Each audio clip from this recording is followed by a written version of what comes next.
Want to be more confident when having business conversations? Join the Small Talk Made Simple class. In this free email course, you'll learn how to exude confidence when talking to anyone and when explaining what you do. Sign up now at thecmethod.com. Welcome to Stand Out, Get Noticed, the podcast that helps you speak and present with rockstar confidence. I'm Christina Canters, your host and founder of the C Method Communication Skills Training. For free resources and to subscribe to the show, visit thecmethod.com. Hi there, Rockstar, and welcome to episode 128 of Stand Out, Get Noticed. Christina Canters with you here, and I'm so excited to be back. I just flew in from the USA, landed in Melbourne yesterday morning, late morning, so feeling slightly jet lagged, but apart from that, pretty good. Had a great sleep on the plane. And joining me for this podcast episode is my lovely fiance, Aaron Heath. Hi, Aaron. Hello. Welcome back to the show. Thank you for having me again. We did a podcast together a while back. I can't remember what episode. I'll have to find that for you. But this is his second stint on the show. We have just spent the last, just under a month in the US. If you've been following me online, on Instagram, Facebook, and as you may have heard over the last few podcast episodes as well. Now, Aaron, can you share with the audience why we went to the US? We went to the US so we could go to Podcast Movement, which you've been to several times and have gotten a lot of benefit from. And I wanted to go to understand why people podcast, how people podcast. Obviously, we run a podcast setup, launch, and strategy business. And in order for me to be able to introduce the idea to people about what a podcast could do for their organization and potentially monetarily. And I wanted to see how people were utilizing it and the benefits that it had for their business, or, you know, if they were a startup. You know, I wanted to see who was podcasting, and just the generalities, because you've been doing this for a long time. It's second nature to you. And while I've worked in content development for a long time, this is a very specific digital channel, and you need to understand each digital channel. So I went there in the hopes of getting a rounder understanding of how podcast works. And I was so excited for you to come to Podcast Movement because it is one of my favorite conferences, and the people there are amazing and had the best time. If you were at that conference and you're listening now, just like to say big hello. And thanks for making it such an amazing time. I certainly learnt a lot. Oh, and also I was speaking at Podcast Movement, which I was really excited about. My workshop was all about how to improve your vocal tone and technique to make your voice sound better when you're speaking on the podcast, to make you sound more confident and more convincing when you speak as well. So that was super fun. I'm actually going to do a podcast that sums up what I spoke about there so that you can go away and utilize those tools and techniques when you are doing your public speaking or even presenting in meetings. It all applies to you as well. So keep your ears open for that in upcoming episodes.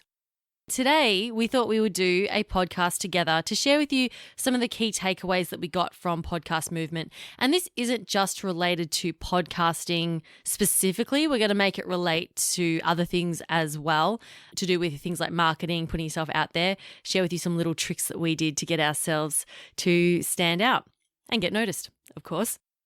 I remember scribbling down these notes when we were in Vegas because we did a bit of traveling after the conference, and I remember sitting by the pool at was it our hotel? Was it at Treasure Island or was it a different? It was the Treasure Island Hotel. Island. And we were lying there on the banana lounges, and I don't know why I was drinking a mojito, and I came up with this idea of, hey, Aaron and I should do a podcast together. And I got out an envelope that I randomly had in my bag and a pen, and I took down some scribbled notes on which it is still on there. And I'm looking at them now and they're still good ideas. So They're just as good as when we were at the pool. they're just as good. And I can read my writing and it's fantastic. So let's get into it. Let's talk about our guerrilla marketing strategy. Leading up to the conference, so I was giving a presentation, as you know, and I realized, I interviewed Dustin Matthews a few episodes ago, and he is a marketing genius. And we touched on ways in which you could make yourself stand out and market your own presentation within that wider conference. Because at the conference, there are a lot of different tracks, there are a lot of different presentations you can go to at this, and they're all running at the same time. So you need to be able to get people to come to yours. So Aaron and I came up with some ideas and decided that, we didn't want to do a full banner or anything too over the top expensive, but we thought of some creative ways in which we could market ourselves. And we came up with the idea of getting these tiny little stuffed koalas, which you can buy here in Melbourne for, you can buy them in packets. And they have they're like clip-on koalas. So they have their arms and their legs allow you to clip them onto whatever, like a pen or something. And they were wearing these little vests. And we thought, well, why don't we create branded vests for these koalas?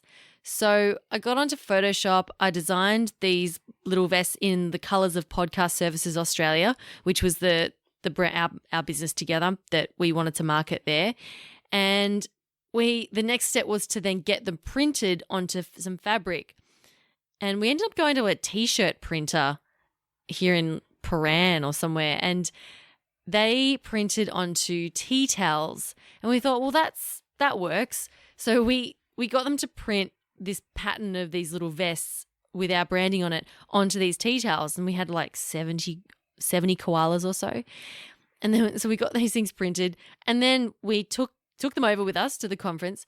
And then the night before the conference started, we had to sit there with scissors and cut out each of these tiny little vests, including the little armholes.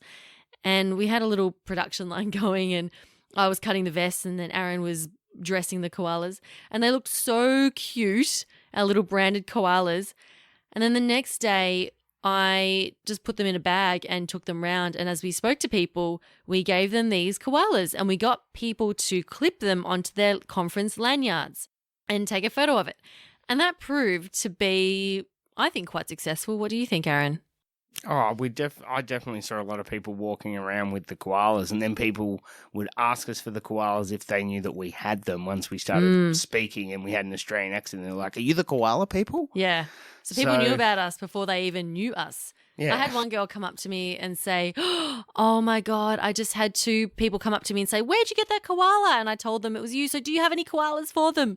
I was like, "Of course." I went over there and met some new people. So what did we learn from that? Oh, look, we learnt that simple things can work and a little bit of time. You take a little bit of time. It's like it would have been easier to go to, an Office Works, or if we're in America, a Staples, and get a banner printed. But I don't think that it has the impact of talking to someone and saying, here's a koala with my logo on it. It's just a bit more personalised. And I think that worked quite well. And the other thing is, a lot of the times they would get it and they would take a photo. And they'd be like, "I'm at Podcast Movement, and here's a photo of me getting a koala from Podcast Services Australia." So already, like, it creates more content, online content. And it's not just a one-on-one thing. So it becomes like a story that you can use, Because people want to share it as well because they are so cute. Oh, and I think just doing something different, really. Like everyone hands out business cards. Some people hand out T-shirts, which is still pretty cool, but not many people did that. Although I would like to give a shout out to Buzzsprout, because they had a booth at Podcast Movement. And when we got there, they had all these miniature Lego figures with all the bits that went with them. And they were like, "Hey, make an effigy of you as a podcaster." And I thought that was very clever. It was like, I walked past a lot of booths there, and while I spoke to some of the people and they were lovely, the most engaged I was with Buzzsprout. And that's because they gave us an opportunity to do something slightly creative talk a bit of business with them And make a Lego and make a podcaster little Lego podcaster. of yourself. And they even had little Lego microphones Oh, yeah. and little Lego laptops. The guy had made, like, he'd paid someone on, eBay to make 1,000 miniature microphones that fit in the hands of the podcasters. And it was the extra bit of effort. And I felt like that, because he could have just got all the Lego bits. I mean, like, make your own podcaster, and you would have been like, oh, yeah, it's kind of like a podcaster. When he's got a little microphone, he's got a, like, laptop and all that kind of jazz, it adds to the theatre. It's like we could have given away koalas with just Australia on it and our business card, and it probably would have worked just as well. But to go to the extra effort and be like, oh, we put our logo on it and we took some time and this and that, it shows that we want it to work. Yeah. And it's just, you're willing to go the extra mile. Go that extra mile and people will be a bit more engaged. Another thing that we did was I got some flyers printed of my actual, like, advertising my presentation.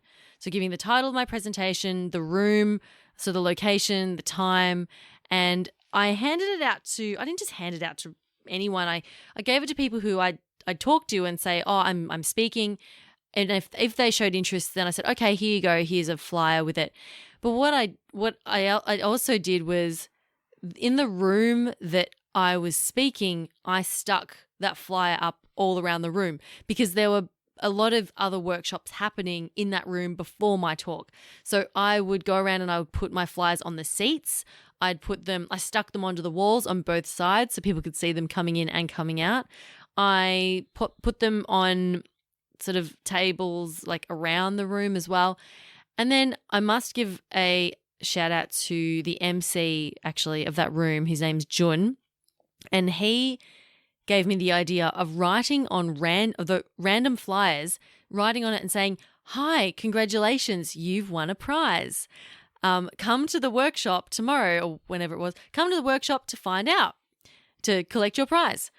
And I thought, oh, that's great. That's intriguing. So I did that on a few. And sure enough, in my workshop, I had some people rock up holding these flyers going, hey, so I was told that I won a prize.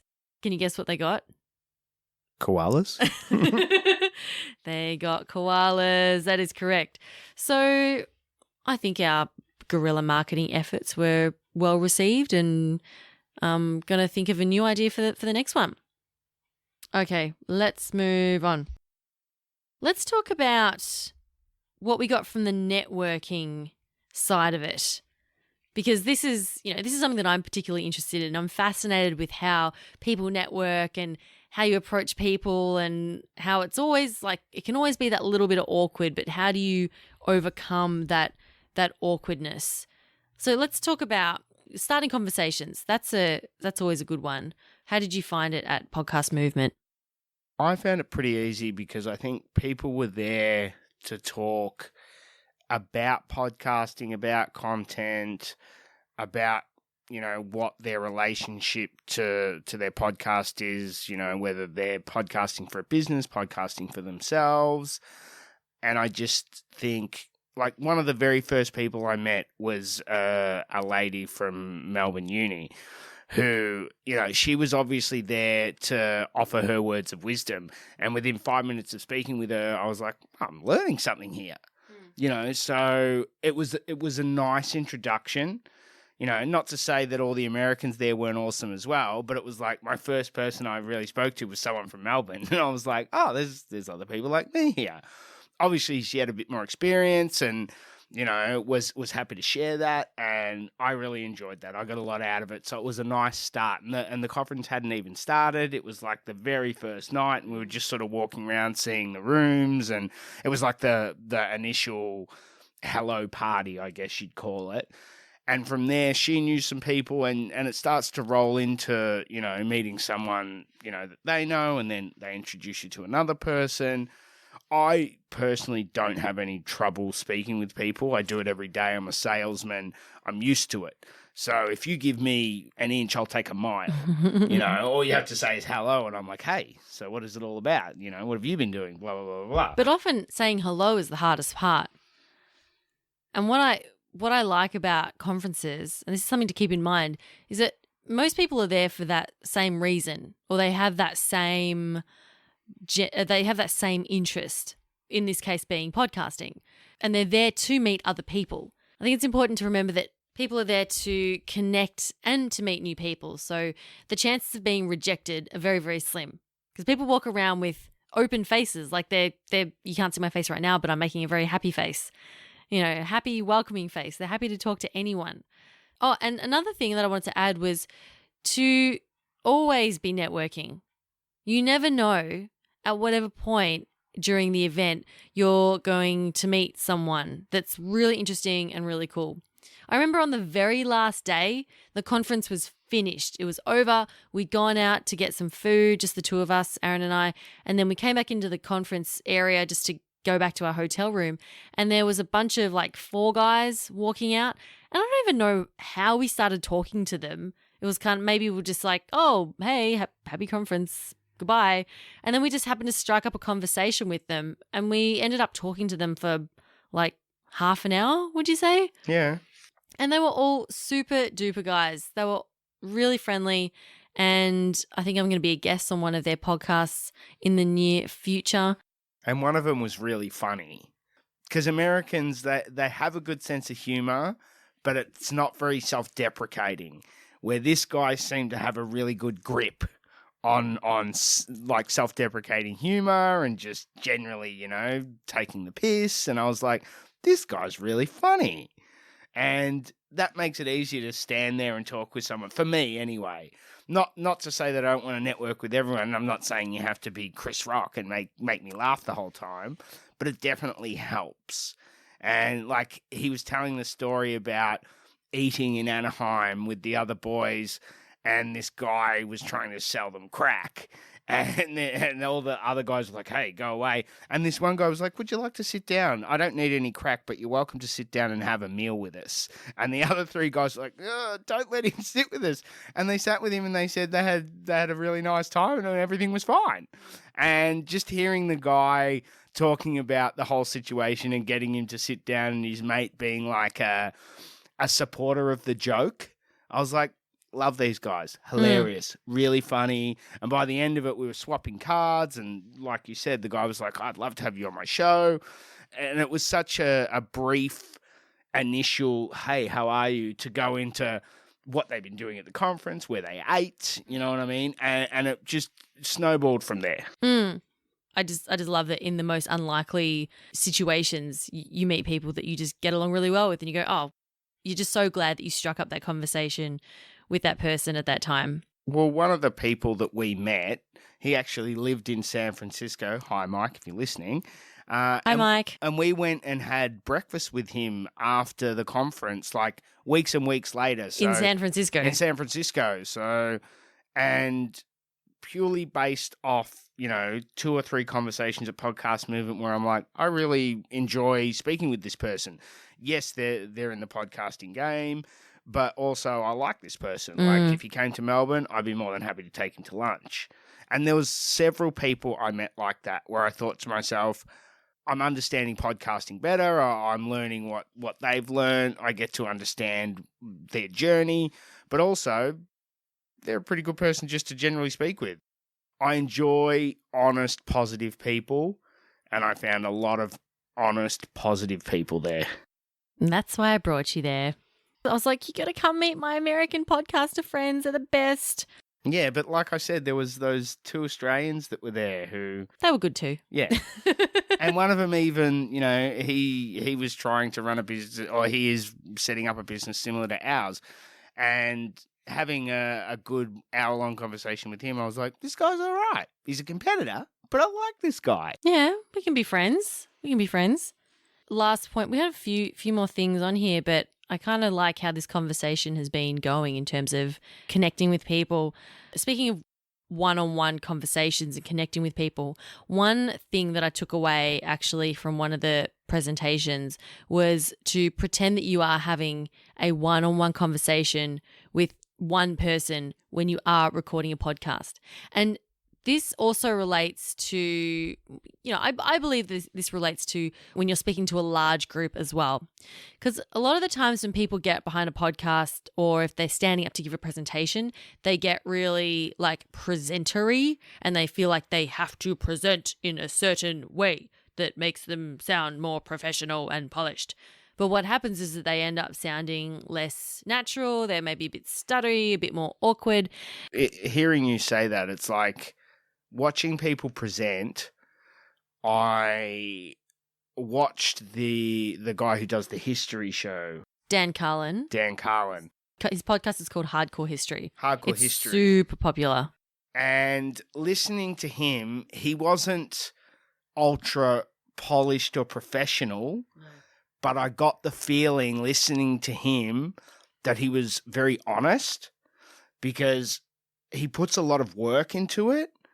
And you could hear in his voice that kind of, man, I put a lot of work into this and I put my heart and soul into it. And I've got a team that I work with and all that kind of jazz. And I got more out of that than I got of some of the people who I watch who I thought, damn, they're a real slick, polished speaker.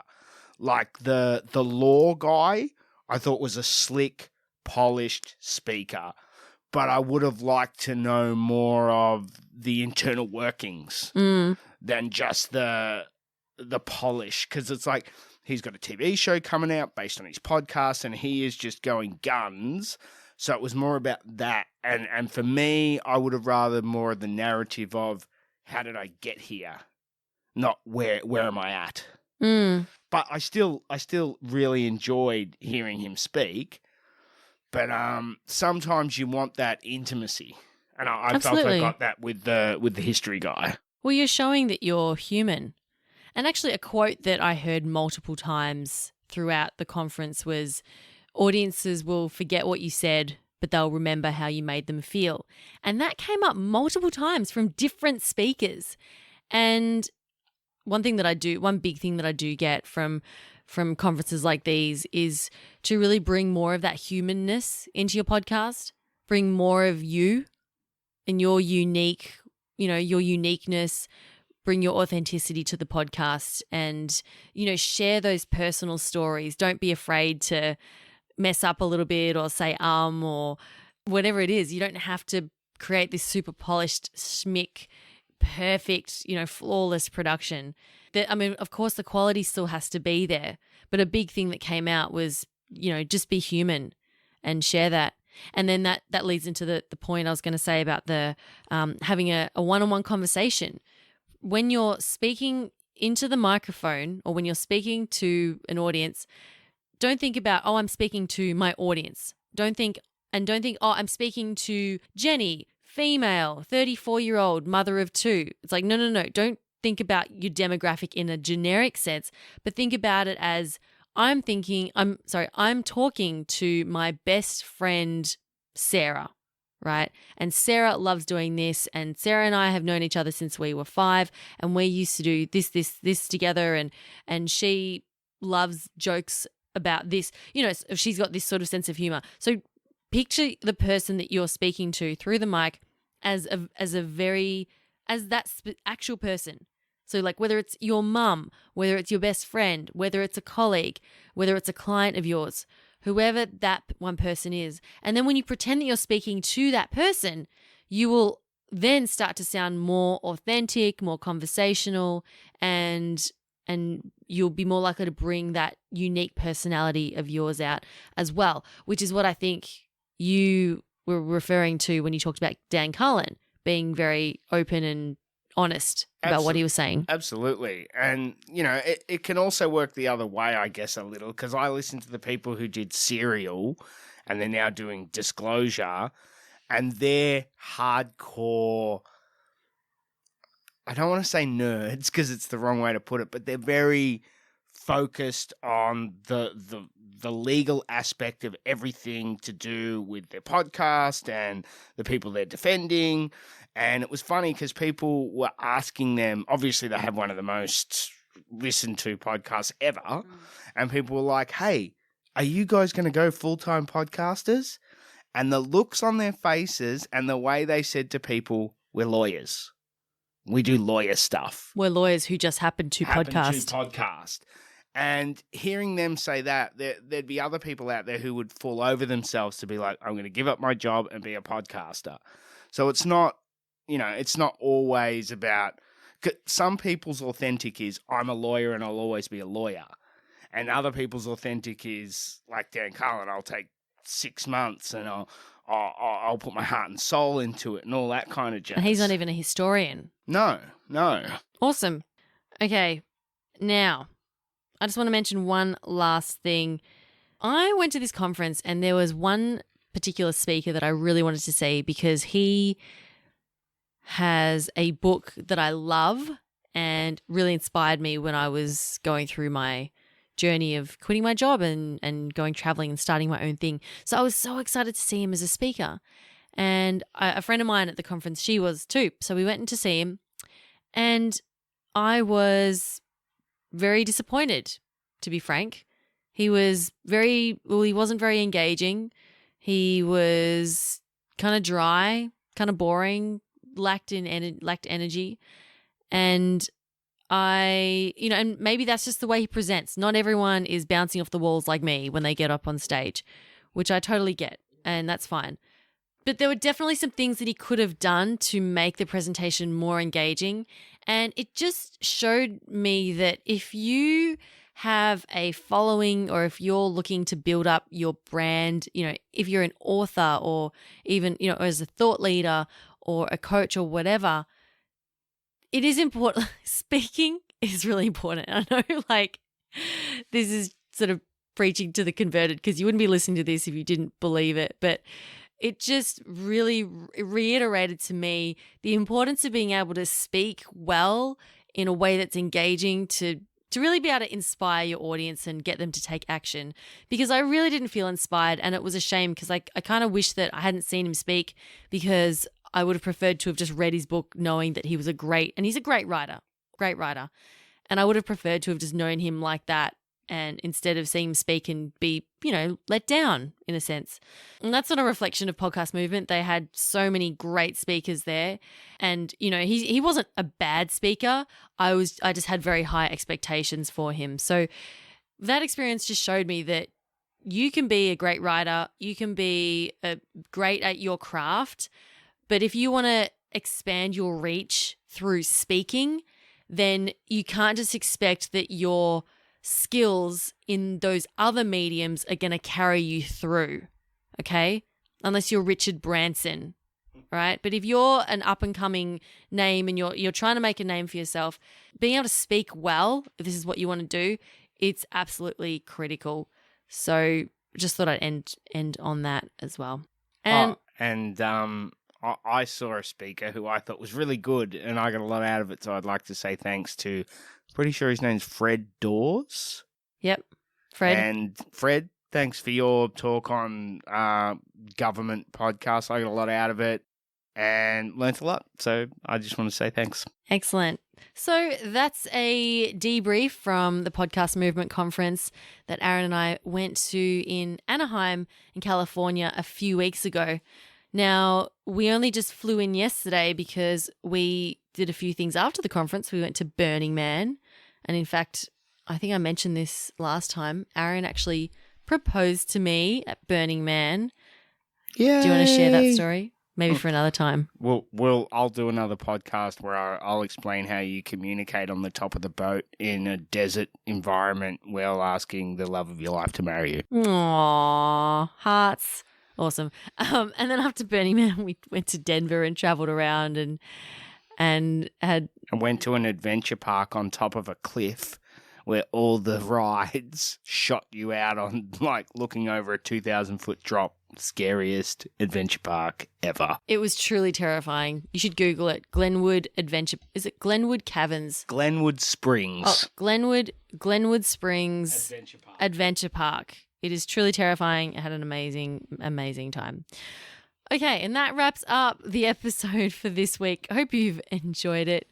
I'll see you next week. I'll be sharing with you the vocal tone and technique presentation that I delivered at Podcast Movement. I'll be redoing it for the podcast to make it podcast friendly. So if you are looking to sound more confident and convincing when you speak, whether it's into a microphone or if you're running workshops, speaking to groups, that sort of thing, you'll definitely find it valuable. Thanks, Aaron, for joining me on the show today. No problems. Thanks for having me. My name's Christina Canters, and this has been Stand Out, Get Noticed.